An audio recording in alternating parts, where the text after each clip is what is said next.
je suis avec Laurent Drey, qui est un architecte d'intérieur, et particulièrement c'est Laurent qui a redesigné en fait Frédélian maintenant avec l'équipe de Feuillette.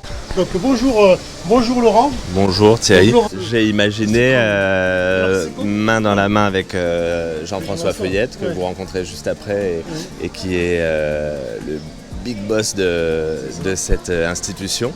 Et en fait l'idée, quand il m'a demandé de le suivre dans cette aventure, c'était de redonner vie à cette vraie institution ferré-capienne.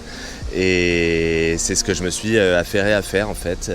On a créé déjà une identité visuelle avec mon studio qui est très très marqué art déco, puisque c'est une institution qui est sur le Cap Ferret depuis 1939. Tu vas montrer un peu ce que vous avez fait. Allez, baladons-nous. La mosaïque, j'étais Elle est un peu sale, mais... Oui, mais on s'en fiche, on n'est pas ouvert encore. Ce qui est drôle, c'est ce que je me suis vraiment mis comme maître mot là, sur cet exercice, c'était que quand les clients qui connaissent Frédélian ou ceux qui vont le découvrir aient l'impression que tout a toujours été comme ça depuis sa création. Et moi j'ai fait vraiment avec mes équipes un exercice de style autour du style art déco. Excuse-moi, Laurent, il y a eu beaucoup d'émotions quand on a appris que Frédélian était vendu, et tout le monde s'est dit voilà, Feuillette, bon c'est bien, mais ça va dénaturer l'endroit, on va se retrouver avec quelque chose qui va être quelque part un peu standard, quoi.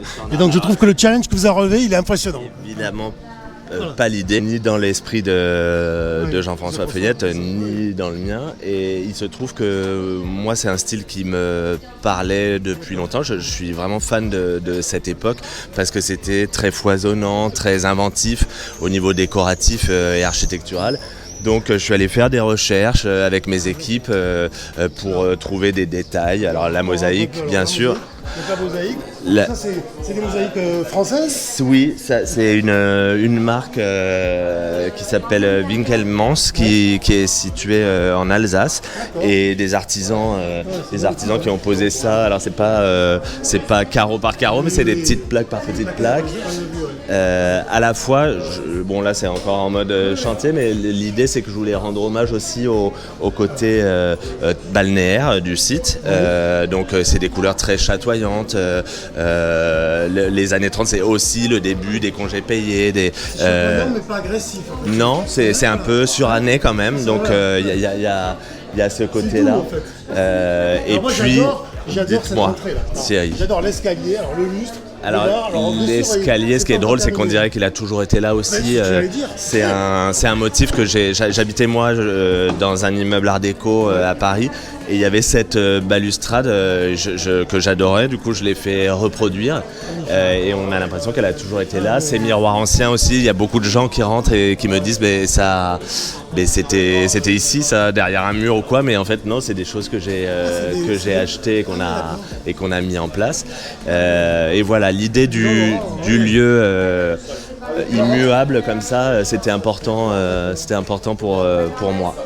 Évidemment, un hommage au Cap Ferret, c'est aussi tous ces soubassements en boiserie typique du coin.